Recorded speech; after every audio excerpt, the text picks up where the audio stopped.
Okay, so today we're um, really diving into a story that I think embodies contradiction in a lot of ways. We're talking about Suharto, Indonesia's second president. A big one. Yeah, I mean, from what we've seen so far, he comes from really humble beginnings, Yeah. but then rises to oversee this incredible period of economic growth. But then at the same time, his time in power is definitely marred by, pretty brutal repression. Yeah, and it's a story that, at least from the stuff you share with me, it seems like it really begins with those humble beginnings. Like it's kind of fascinating how different his early life seems compared to like all the power he ends up having. Yeah, and it's something we see a lot with these kind Yeah. of figures, right? Yeah. But yeah, I mean, we're talking about a guy who had like a really, really difficult childhood, a struggling mother. They moved around constantly, never really had a place to Oh, settle. wow. And one biography I was reading even mentioned that he was given this nickname, Den Bagos Taki Mabul, which basically means nobleman's dry excrement. Oh my God. Can you imagine like being a kid and having to carry that around with you? Oh, that's brutal. I mean, talk about like the lasting impact of childhood experiences, right? That kind of humiliation, that feeling of constantly being underestimated, it had to have fueled some like deep-seated ambition in him, don't you think? Oh, And you absolutely. can see that ambition in everything he does. Yeah, and you can really see it in like how his military career plays out. Yeah. He starts in the Royal Netherlands East Indies Army, the KNIL. Which was? So that was the Dutch colonial army in Indonesia at the time. Got it. Okay. But he doesn't just join it. He like excels in this really rigid colonial structure. He becomes this model soldier, starts demonstrating this like really keen strategic mind, and just has this knack for seizing opportunities.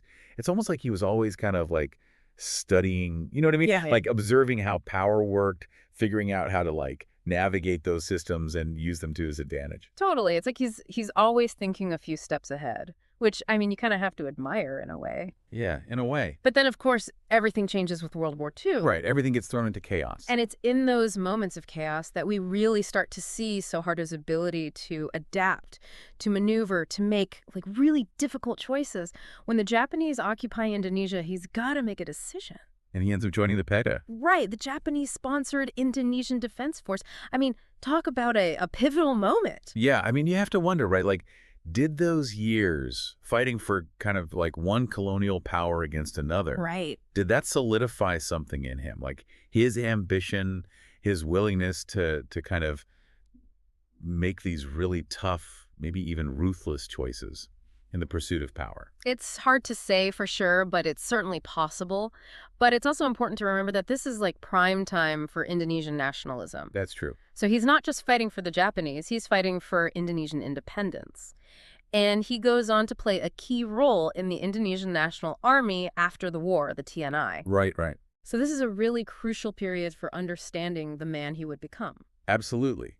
And it all kind of culminates in this pivotal moment in Indonesian history, the G30S PKI incident in 1965. Oh, yeah. That's the one that's still shrouded in mystery. Exactly. There's still a lot of debate about what really happened. Mm-hmm. But it's this event, with all its conflicting accounts, that really catapults Suharto onto the center stage of Indonesian politics. Yeah, it's like the ultimate turning point. Exactly. And I mean, just to be like totally upfront with our listeners, we have to acknowledge that there are a lot of different interpretations of what went down during this incident. Absolutely. Absolutely. But what we know for sure is that 6 high-ranking army generals were killed.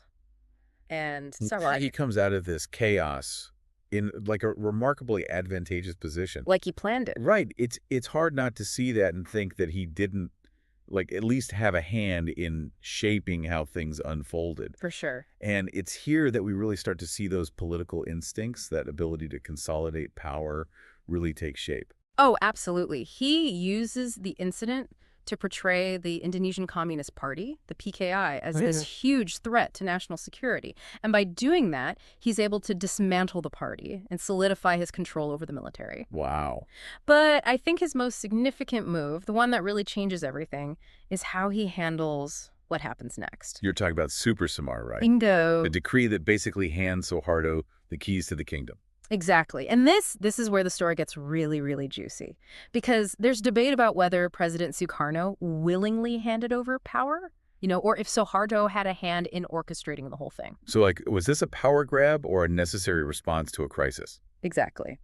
Some historians, they argue that Suharto saw an opportunity in all the chaos and he took it. Yeah. That he leveraged the situation to gain power, maybe even more than Sukarno intended to give him. So this seemingly insignificant decree Right. becomes his ticket to absolute power. It's wild, right?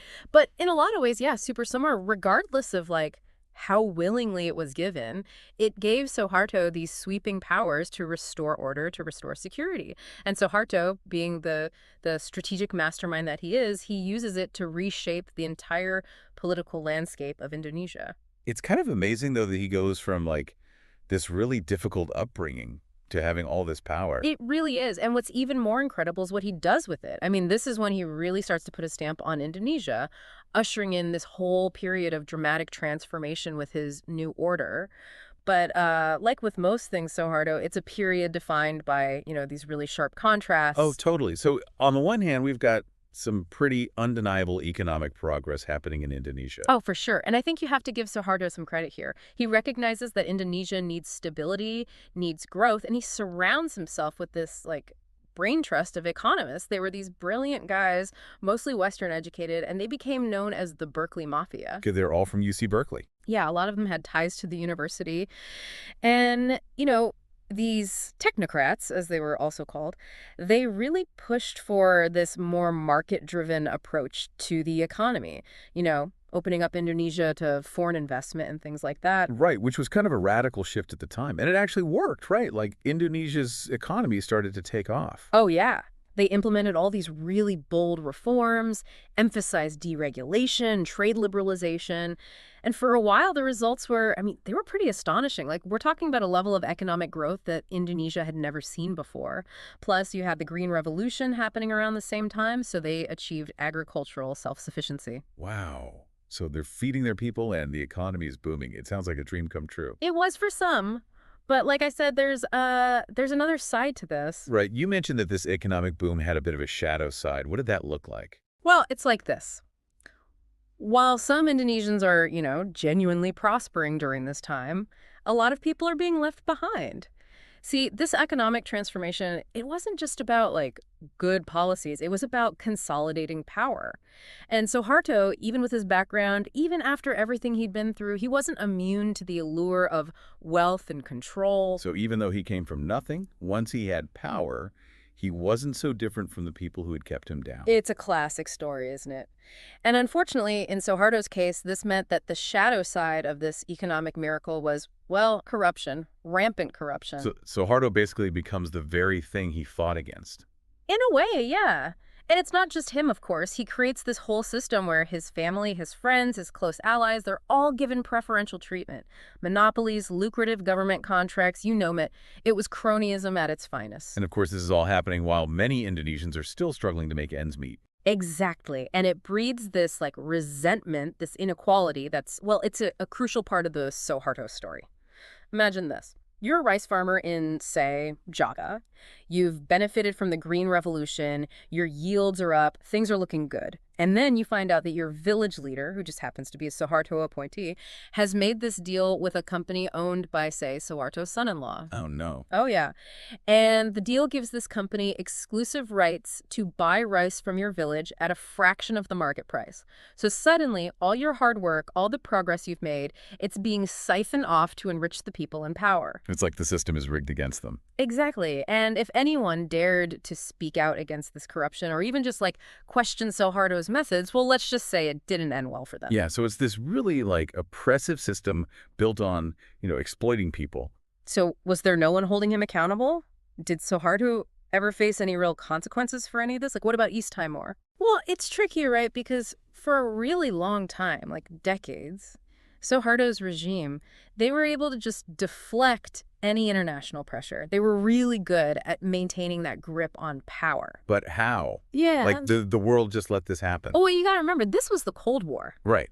Okay. And a lot of Western powers, they were willing to overlook, let's just say, certain things, as long as it meant containing communism. So human rights took a backseat to political strategy. Basically, yeah.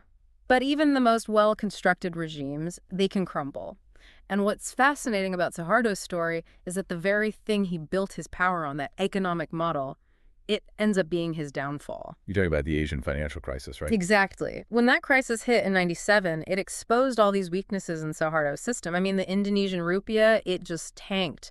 Businesses were collapsing left and right. Right. And that promise of prosperity that Suharto had built his whole regime on, gone. And the people who'd been putting up with this system for so long, They'd had enough. they'd had enough. It was like the crisis ignited this firestorm of discontent that had been building for years.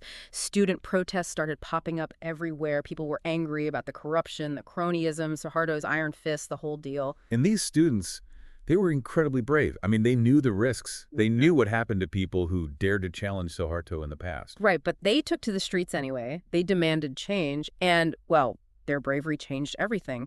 The Trisakti student shootings, that was the turning point. That's when those 4 unarmed students were killed by security forces. Yeah, May 12th, 1998. It just sparked this outrage, this wave of anger that was impossible to ignore. And the demonstrations, they just escalated from there. It wasn't about the economic hardship anymore. It was about something bigger. It was about justice. It was about accountability.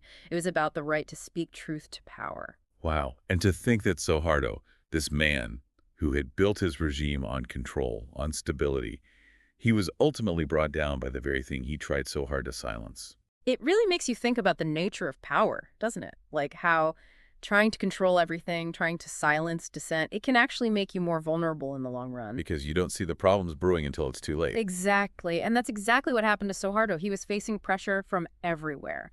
Inside Indonesia, the international community, everyone. And he finally resigned. May 21st, 1998. After 32 years, the new order was over. So after all of this, how do we even begin to make sense of Suharto? I mean, on the one hand, you have these incredible economic advancements, this period of stability, at least on the surface. But then on the other hand, you have the human cost, the repression, the violence. And that's the million-dollar question, isn't it? How do you reconcile those two sides of Suharto? He left behind this country that was completely transformed, a modern economic power. But that transformation, it came at a steep, steep price. It's hard to imagine a more contradictory legacy.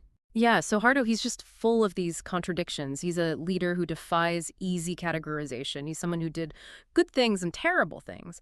And figuring out how to remember him, how to weigh those competing legacies, that's something that Indonesians are still grappling with today. And it reminds us that progress, no matter how impressive or how well-intentioned, it can never come at the cost of human rights. It can never come at the cost of human dignity. Exactly. And sometimes the most important thing a leader can do is to listen, to be open to criticism, to allow for dissent, because silencing the voices of the people, it might seem like a path to stability in the short term, but in the long run, it's a recipe for disaster. And that's what makes Suharto's story, with all its complexities and contradictions, so important for us to remember and to learn from.